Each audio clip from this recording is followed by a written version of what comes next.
आइए मिलते हैं कैलाश पीठाधीश्वर स्वामी आशुतोषानंद गिरी जी महाराज से।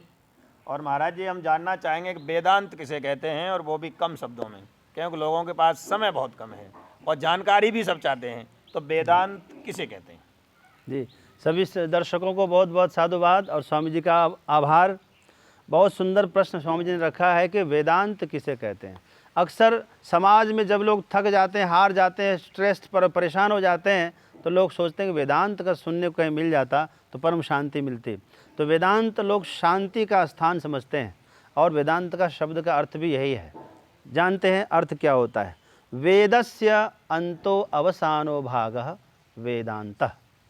जो वेद हैं, 4 वेद हैं, उन चारों वेदों में ऐसी प्रसिद्धि है कि 1,00,000 मंत्र हैं। 80,000 उसमें से कर्मकांड के लिए हैं, 16,000 जो है उपासना कांड के लिए, 4,000 मंत्र जो है ज्ञान कांड के लिए है। तो अंतिम अवसान 4,000 मंत्र हुआ, उसको वेदांत कहते हैं, जो ज्ञान कांड है।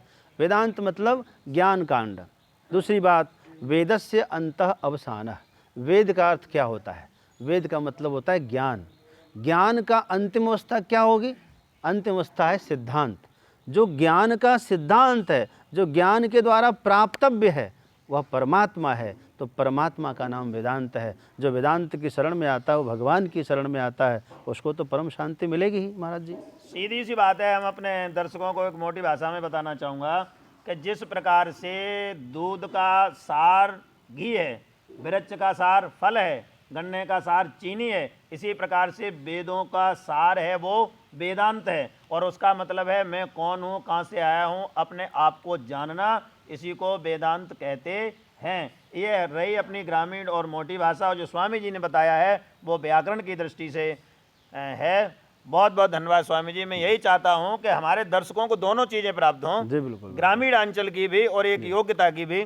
आपके यहाँ तो ऐसे हैं कि धुरंधर सुबह से लेकर शाम तक संस्कृत बोलते रहेंगे। कोई एक वक्ता कह रहा था संस्कृत नहीं आती, भैया इधर आ जाओ, नानी याद आ जाएगी संस्कृत किसे कहते हैं। यहाँ पर हिंदी बोलते ही नहीं है। वहाँ से ऐसे कोई शब्द मत बोलो जिससे किसी को आघात हो। हम बड़े बड़े लोगों के पास में जाते हैं, आप तक वो चीज़ पहुँचाते हैं। मैं तुम्हारा नाम नहीं लेना चाह रहा हूँ, नाम भी ले सकता था, इसलिए आगे के लिए सुधर जाओ। जय श्री राधे, जय श्री कृष्ण।